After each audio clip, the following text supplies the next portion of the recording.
नमस्कार दोस्तों, स्वागत है आप सभी का आपके अपनी YouTube channel SSA online study पर। तो कैसे हो आप सभी दोस्तों?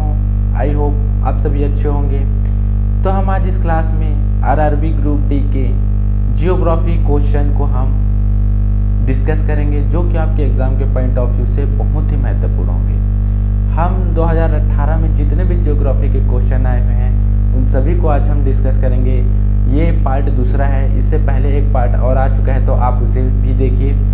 तो चलिए दोस्तों, ये पार्ट दूसरा है, तो चलिए वीडियो को स्टार्ट करते हैं।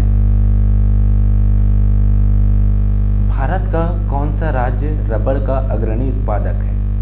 केरल, तेलंगाना, हिमाचल प्रदेश, तमिलनाडु। तो रबड़ के उत्पादन में पहले नंबर पर जो राज्य है वो है केरल। केरल रबड़ के उत्पादन में प्रथम स्थान पर है। तो केरल रबड़ के उत्पादन में प्रथम स्थान पर क्यों है, आइए हम थोड़ा इसके बारे में चर्चा करते हैं। केरल चूंकि भूमध्य रेखा के एकदम निकट है, तो निकट होने के कारण, भूमध्य रेखा से निकट होने के कारण सूर्य की किरणें सीधे पड़ती है और वाष्पीकरण अधिक होती है। तो जब पानी का वाष्पीकरण अधिक होता है और धूप अत्यधिक मात्रा में पड़ती है तो वहाँ वर्षा भी बहुत अधिक मात्रा में होती है। तो केरल में, तो वहाँ की मिट्टी में निक्षालन की क्रिया प्रभावित होती है। निक्षालन यानी कि मिट्टी के जो पोषक तत्व हैं, तो जब पानी अत्यधिक मात्रा में गिरती है तो मिट्टी के पोषक तत्व रिस कर नीचे चले जाते हैं। फलस्वरूप जो ऊपरी भाग रहती है वो अनउर्वरा हो जाती है, यानी कि उर्वरा नहीं रह पाती। तो केरल की मिट्टी में सिलिका पदार्थ का निक्षालन हो गया है। केरल का जो मिट्टी है उसमें सिलिका पदार्थ का निक्षालन हो गया है। तो ऐसी मिट्टी को हम क्या बोलते हैं? हम लेटेराइट मिट्टी। ऐसी मिट्टी को बोलते हैं हम लेटेराइट मिट्टी। तो लेटेराइट मिट्टी में खाद्यान्न पदार्थों की खेती नहीं की जा सकती। फलस्वरूप वहाँ पर रबड़ और नारियल और मसालों की खेती की जाती है। चलिए कुछ तथ्य और जान लेते हैं। जो रबड़ है वो उष्णकटिबंधीय प्रदेश का पौधा है। रबड़ जो है वो उष्णकटिबंधीय प्रदेश का पौधा है। सबसे बड़ा उत्पादक देश की बात करें तो वो थाईलैंड है। मूल स्थान है आपका अमेजन नदी की घाटी।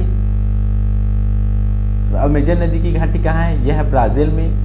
रबड़ उत्पादन की अनुकूल परिस्थितियाँ, जैसे कि मैंने बताया था कि उच्च तापमान और धूप की जरूरत होती है। 200 सेंटीमीटर से अधिक वार्षिक वर्षा होनी चाहिए और मृदा जो है वो लेटेराइट होनी चाहिए। वहाँ ही रबड़ की उत्पादन किया जा सकता है। ठीक है दोस्तों, आई होप आपको इतनी सारी चीज़ें समझ में आ गई होगी। चलिए अगले क्वेश्चन को चलते। इनमें से कौन सी सबसे लंबी नदी है जिसका उद्गम भारत में है? तो ऑप्शन है महानदी, झेलम, ब्रह्मपुत्र या गंगा। तो दोस्तों यहाँ पर देखने वाली बात यह है कि ब्रह्मपुत्र सबसे लंबी नदी है। ब्रह्मपुत्र सबसे लंबी नदी है जिसकी लंबाई है 2900 किलोमीटर, जबकि गंगा की लंबाई है 2525 किलोमीटर।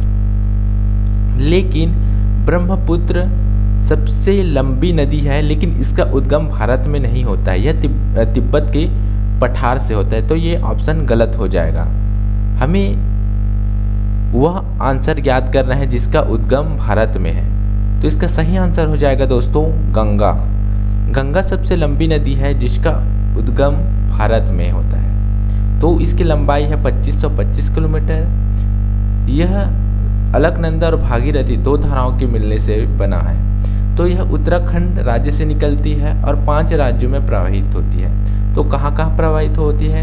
तो उत्तराखंड, उत्तर प्रदेश, झारखंड, बिहार और पश्चिम बंगाल 5 राज्यों में प्रवाहित होती है। तो सबसे अधिक लंबाई किस राज्य में है बात करें तो यूपी में है, और सबसे कम लंबाई की बात करें तो यह झारखंड राज्य में है गंगा की। ठीक है, चलिए मैप में थोड़ा देख लेते हैं। तो ये है आपकी गंगा नदी, जो नीले रंग की है वो है आपकी गंगा नदी। यहाँ पे है ये उत्तराखंड। तो ये उत्तराखंड के अलकनंदा और भागीरथी दो धाराओं के मिलने से यह निर्मित हुआ है उत्तराखंड में। ठीक है, तो यह 5 राज्यों से होकर प्रवाहित होता है। सबसे पहले उत्तराखंड, फिर यूपी, फिर बिहार, फिर झारखंड। झारखंड में थोड़ा सा टच होता है, फिर यह पश्चिम बंगाल में चला जाता है। फिर पश्चिम बंगाल से होते हुए यह बांग्लादेश में प्रवेश कर जाता है और यह बंगाल की खाड़ी में फिर यह जल गिराता है। और पश्चिम बंगाल में जब यह प्रवेश करता है तो यहीं से एक नदी और कट जाती है। मुख्य नदी तो पश्चिम बंगाल में चली जाती है, लेकिन एक नदी और कटती है पश्चिम बंगाल में, और पश्चिम बंगाल में यह कोलकाता होते हुए सीधे बंगाल की खाड़ी में यह जल गिराती है। तो कोलकाता किस नदी के किनारे बसा है, वो अगर आए तो आप बोलना कि हुगली नदी। आप क्या बोलेंगे? हुगली नदी, क्योंकि ये है हुगली नदी जो कटा है, जो गंगा नदी से जो नदी कटा हुआ है वो हुगली नदी, और हुगली नदी पश्चिम बंगाल से होते हुए बंगाल की खाड़ी में अपना जल गिराती है। तो कोलकाता हुगली नदी के तट पर बसा हुआ है। ठीक है दोस्तों, और ये है आपका, देख सकते हैं, ये है आपका ब्रह्मपुत्र नदी जो कि हिमालय पहाड़ है यहाँ पे, हिमालय पहाड़ यहाँ पे, यहाँ भी उद्गम हुआ है तिब्बत पठार में। तिब्बत पठार के पास मानसरोवर झील है, यहीं से ब्रह्मपुत्र का उद्गम हुआ है। तो ये भारत की सबसे लंबी नदी है, लेकिन इसका उद्गम भारत में नहीं होता है। ठीक है, तो इसका सही ऑप्शन हो जाएगा दोस्तों ऑप्शन डी, गंगा सबसे लंबी नदी है जिसका उद्गम भारत में है। 2525 किलोमीटर इसकी लंबाई है। चलिए अगले क्वेश्चन की ओर चलते हैं। फूलों की घाटी राष्ट्रीय उद्यान भारत के किस राज्य में हिमालय क्षेत्र में स्थित है? सिक्किम, अरुणाचल प्रदेश, उत्तराखंड, हिमाचल प्रदेश। तो फूलों की घाटी राष्ट्रीय उद्यान है उत्तराखंड में। उत्तराखंड राज्य में फूलों की घाटी राष्ट्रीय उद्यान लोकेटेड है। ठीक है दोस्तों, चलिए अगले क्वेश्चन की ओर हम चलते हैं। भारत भूमध्य रेखा से मात्र कितने डिग्री उत्तर में है? 7 डिग्री, 6 डिग्री, 8 डिग्री या 10 डिग्री? तो दोस्तों यहाँ पे हम बात करें तो भारत जो है भूमध्य रेखा से, यहाँ पर आप देख पा रहे हैं नीचे में यहाँ पे है 8.4 डिग्री। आप नीचे भारत के नक्शे में नीचे देखिए, ये 8.4 डिग्री लिखा है, 8 डिग्री मान लीजिए, तो ये 8 डिग्री है। तो ये भूमध्य रेखा नीचे में है, तो भूमध्य रेखा से ये दूरी है 8 डिग्री, और जबकि ऊपर में है, जम्मू कश्मीर के ऊपर में है 37 डिग्री। तो भारत जो है उत्तर अक्षांश आपका 8 डिग्री और 37 डिग्री उत्तर अक्षांश के बीच में है। जबकि देशांतर की बात करें तो यह है आपका 68 डिग्री, इधर देखिए आप 68 डिग्री बाएं साइड में, और ये 97 डिग्री। तो ये देशांतर में किन किन के मध्य है? 68 डिग्री और 97 डिग्री के बीच में। और ये आपका कर्क रेखा है, ये आपका कर्क रेखा है 23.5 अंश में। ठीक है दोस्तों, आशा करता हूँ कि आपको इतनी सारी चीजें समझ में आ गई होगी। चलिए अगले क्वेश्चन की ओर चलते हैं। अब भारत में कितने स्वर्ण क्षेत्र हैं? तो दोस्तों इसका सही ऑप्शन हो जाएगा, भारत भूमध्य रेखा से कितने डिग्री उत्तर में है? तो ये 8 डिग्री उत्तर में है, 8। ठीक है दोस्तों, चलिए अगले क्वेश्चन की ओर चलते हैं। भारत में कितने स्वर्ण क्षेत्र हैं? तो भारत में 3 स्वर्ण क्षेत्र हैं, यानी कि सोना का उत्पादन कितने क्षेत्रों में होता है? 3 क्षेत्रों में। तो सबसे ज्यादा उत्पादन होता है आपका कर्नाटक में, सबसे ज्यादा उत्पादन होता है आपका कर्नाटक में। कर्नाटक में कहाँ कहाँ होता है? कोलार, धारवाड़ और रायचूर जिला में। कोलार, धारवाड़ और रायचूर जिला में। रायचूर जिलों के खानों में सबसे ज्यादा स्वर्ण का उत्पादन होता है।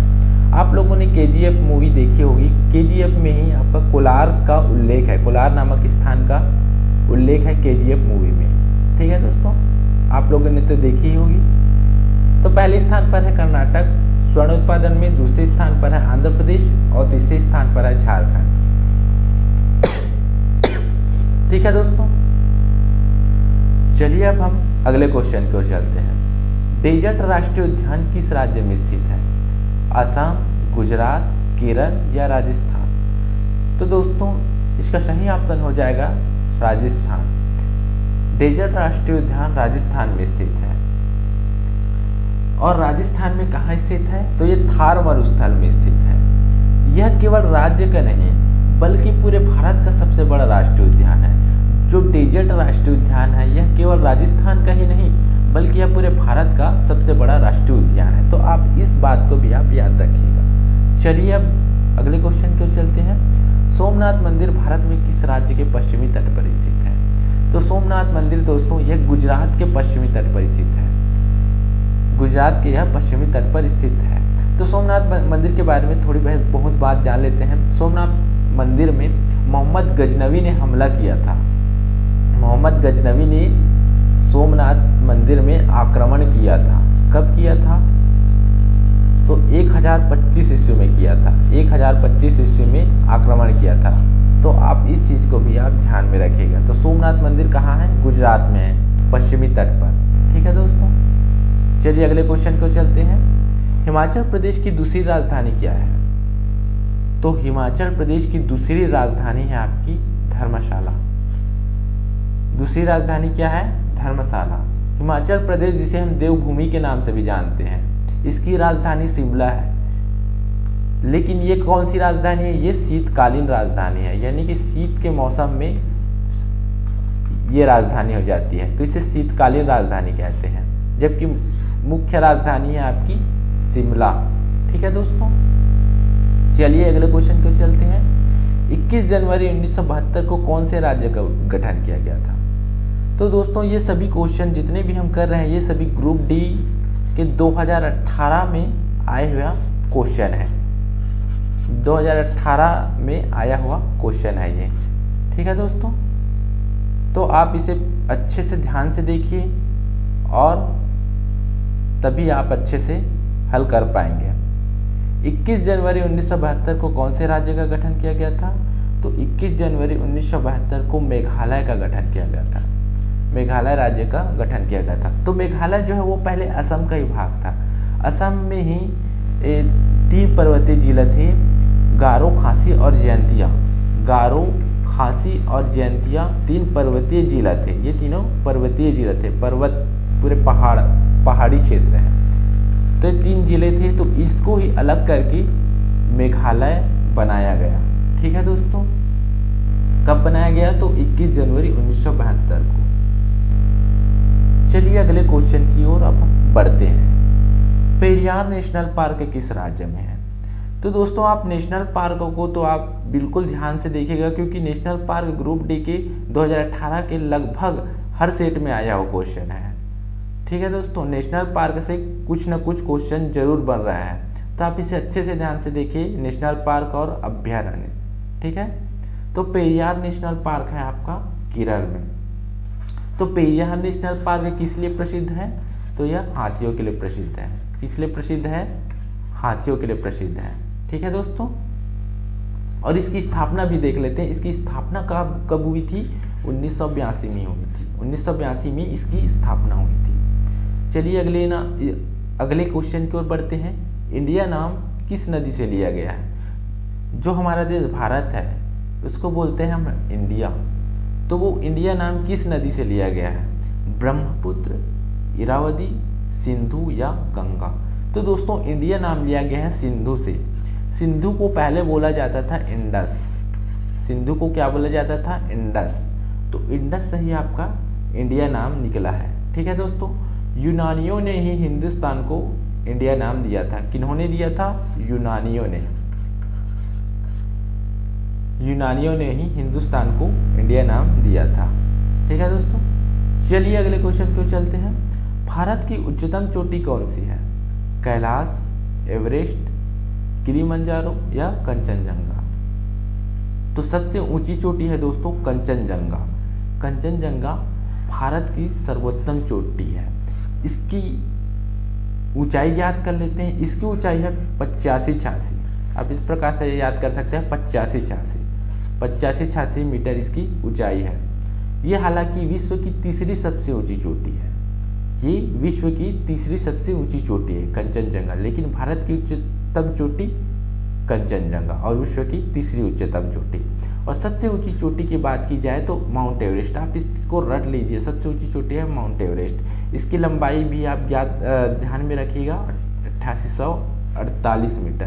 ये भी आपका क्वेश्चन एग्जाम में कई बार पूछा जा चुका है। ठीक है दोस्तों, चलिए अब हम अगले क्वेश्चन को चलते हैं। मध्य प्रदेश में कितने राष्ट्रीय उद्यान हैं? 10, 6, 8 या 4? तो मध्य प्रदेश में टोटल राष्ट्रीय उद्यान है आपके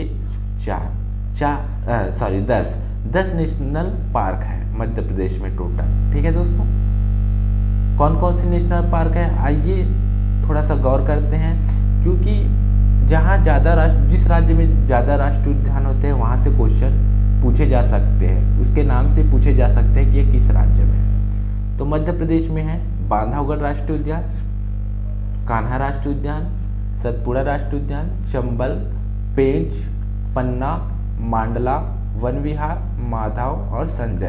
तो ये 10 राष्ट्रीय उद्यान है। ठीक है दोस्तों, तो आप इसको देख लीजिए। ठीक है दोस्तों, क्योंकि एग्जाम में कई बार पूछा जाता है। चलिए अगले क्वेश्चन की ओर चलते हैं। निम्नलिखित में से किस राज्य की सीमा तेलंगाना से नहीं मिलती है? किस राज्य की सीमा तेलंगाना से नहीं मिलती है? तो छत्तीसगढ़ की मिलती है, महाराष्ट्र की भी मिलती है, कर्नाटक की भी मिलती है, लेकिन गुजरात जो है वो समुद्र के तट पर है और ये महाराष्ट्र से लगा हुआ है, तो ये गुजरात नहीं मिलती। ठीक है दोस्तों, आइए तेलंगाना राज्य के बारे में थोड़ा बहुत हम जान लेते हैं। तेलंगाना राज्य भारत का 29वां राज्य है। ये भी कई बार एग्जाम में पूछा जा चुका है। तेलंगाना राज्य कौन से नंबर का है? 29वां नंबर का है। और इसकी स्थापना कब हुई थी? तो 2 जून 2014 को हुई थी। कब हुई थी? 2 जून 2014 को इसका गठन किया गया था।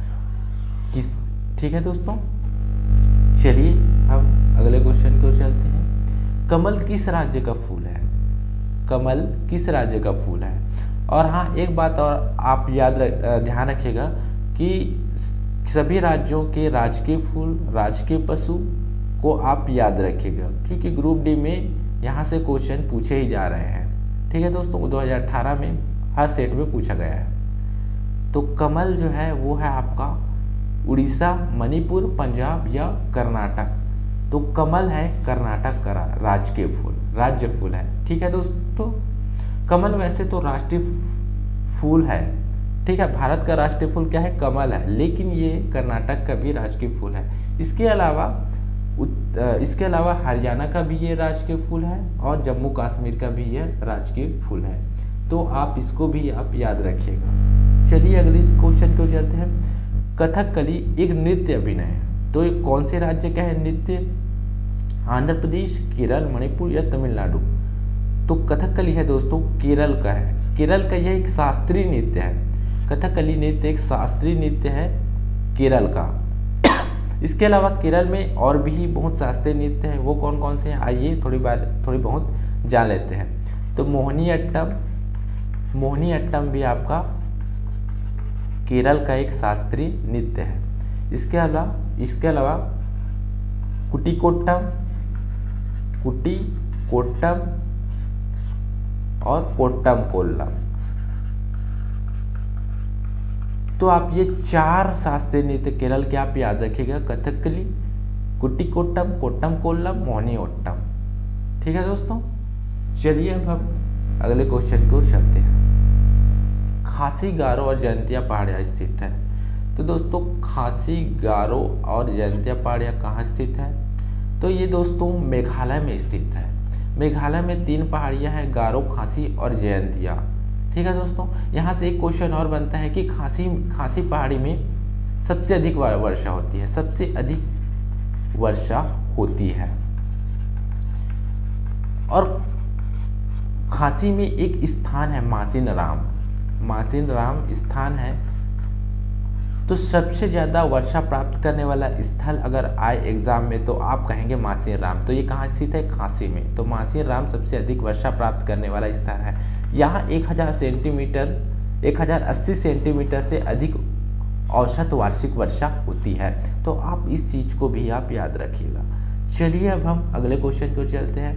भारत में सर्दियों के दौरान खालिस्तान से आने वाले हवाई शीत लहर का कारण बनती है। तो शीतलहर का कारण बनती है दोस्तों विंध्य, पश्चिमी घाट, हिमालय या अरावली। तो शीतलहर का कारण हिमालय पर्वत, हिमालय शीतलहर का कारण बनती है, क्योंकि शीत ऋतु में बहुत ही हिमपात होता है। तो हिमपात के कारण हिमपात के कारण पूरी दिल्ली में कड़ाके की ठंड पड़ती है, साथ ही उत्तर भारत में भी कड़ाके की ठंड पड़ती है। ठीक है दोस्तों, चलिए अगले क्वेश्चन को चलते हैं। काली मिट्टी को और किस मिट्टी के रूप में भी जाना जाता है? तो दोस्तों काली मिट्टी को हम किस रूप में जानते हैं? क्रिस्टलीय, रेगूर, भांगर या सूखी। तो काली मिट्टी को हम रेगूर मिट्टी के नाम से भी जानते हैं। काली मिट्टी कहाँ की विशेषता है? तो दोस्तों मतलब ये कहाँ पाया जाता है काली मिट्टी? तो ये महाराष्ट्र में सर्वाधिक मात्रा में पाया जाता है। और महाराष्ट्र से जो सटे हैं राज्य जैसे कि कर्नाटक के उत्तरी कर्नाटक और जैसे गुजरात है तो गुजरात के दक्षिणी गुजरात, तो जो सटे हैं राज्य वहाँ पर भी पाया जाता है काली मिट्टी। ठीक है दोस्तों, तो काली मिट्टी का अन्य नाम है रेगुर मिट्टी, और काली मिट्टी का एक और नाम है, उसको बोलते हैं हम कपासी मिट्टी। तो आप बताइए कि कपासी मिट्टी हम क्यों बोलते हैं? कपासी मिट्टी इसलिए बोलते हैं क्योंकि नाम से स्पष्ट है कि यहाँ कपास की काली मिट्टी में कपास का उत्पादन बहुत ज़्यादा होता है। काली मिट्टी में ही कपास का उत्पादन होता है, इसी कारण से हम काली मिट्टी को कपासी मिट्टी भी कहते हैं। और कपास के उत्पादन में प्रथम स्थान पर है महाराष्ट्र। ठीक है दोस्तों, तो आप इस चीज़ को भी याद रखिएगा। और काली मिट्टी में जल धारण करने की सर्वाधिक क्षमता होती है। ठीक है दोस्तों, चलिए अगले क्वेश्चन को चलते हैं। अल्फांसो की किस फल की किस्म है? तो कौन से फल का किस्म है अल्फांसो? अंगूर, आम, केला, सेब। तो ये आम का किस्म है। अल्फांसो किसका किस्म है? आम का। अल्फांसो एक अंग्रेजी भाषा का शब्द है। ठीक है दोस्तों, ये आप याद रखिएगा। भारत में दूसरा सबसे बड़ा कच्चे तेल उत्पादन का राज्य कौन सा है? दूसरा सबसे बड़ा कच्चे तेल का उत्पादन करने वाला राज्य कौन सा है? महाराष्ट्र, उत्तर प्रदेश, राजस्थान, गोवा। तो सबसे ज़्यादा कच्चे तेल का उत्पादन करने वाला जो पहले नंबर पर है वो है आपका अपतटीय क्षेत्र है। अपतटीय क्षेत्र मुंबई है। अपतटीय क्षेत्र का क्या है आपका? बॉम्बे हाई है। अपतटीय क्षेत्र बॉम्बे हाई प्रथम स्थान पर है कच्चे तेल के उत्पादन में। यह मुंबई से 176 किलोमीटर की दूरी पर है। मुंबई से 176 किलोमीटर की दूरी पर है, यह अपतटीय क्षेत्र में है। ठीक है दोस्तों, ये मुंबई से 176 किलोमीटर की दूरी पर है। तो दूसरे स्थान पर है कच्चे तेल के उत्पादन में, वो है आपका राजस्थान। राजस्थान दूसरे स्थान पर है, तो आप इसको याद रखिएगा। चलिए दोस्तों अगले क्वेश्चन की ओर चलते हैं। गौतम बुद्ध वन्य जीव अभ्यारण्य किस राज्य में स्थित है? गौतम बुद्ध वन्य जीव अभ्यारण्य किस राज्य में स्थित है? ओडिशा, बिहार, छत्तीसगढ़ या झारखंड। तो दोस्तों ये झारखंड के कोडरमा जिले में स्थित है।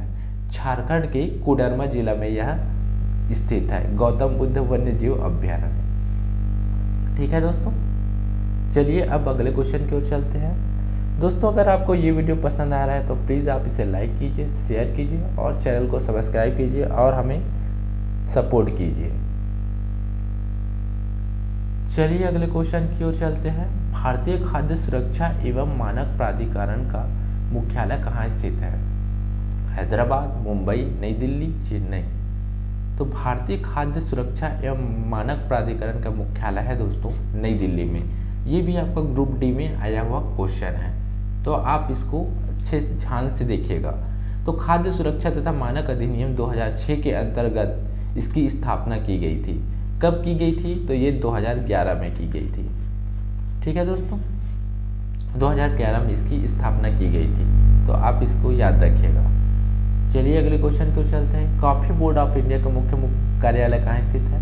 दार्जिलिंग में, गुवाहाटी में, बेंगलुरु में या तिरुवनंतपुरम में। तो दोस्तों आप तो जानते हैं कि कॉफ़ी का सबसे ज़्यादा उत्पादन कहाँ होता है? जहाँ कॉफ़ी का उत्पादन जहाँ होगा जिस राज्य में, वहाँ ही आपका मुख्यालय हो सकता है। हम ऐसा अनुमान लगा सकते हैं।